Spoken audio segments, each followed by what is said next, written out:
programme est inédit à plusieurs égards. Tout d'abord, c'est un programme qui porte, c'est important de manière historique. On est autour de 650 millions de dollars. C'est également un programme qui porte sur une durée de 42 mois, donc au lieu de 3 ans de manière traditionnelle.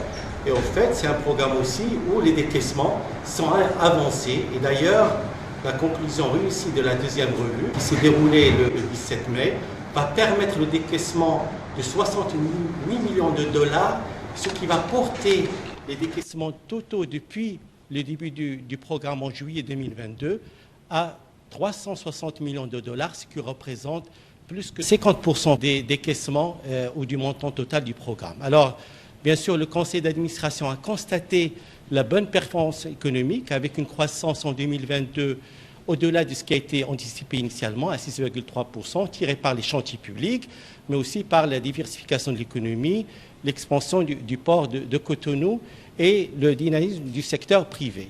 L'autre élément important, c'est le renforcement des équilibres budgétaires avec un déficit qui effectivement a été contenu dans les objectifs qui ont été visés initialement.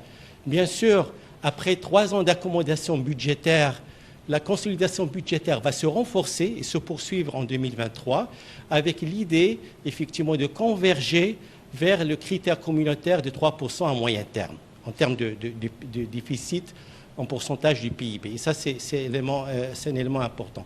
L'autre, effectivement, constat, c'est le rythme soutenu des réformes dans différents domaines, notamment en termes de protection sociale. En matière de réforme, on note par exemple la récente approbation de la loi sur la sécurité alimentaire. Il y a aussi la mise en œuvre et la formulation de la stratégie en termes d'inclusion financière et aussi les progrès en cours en matière de gouvernance.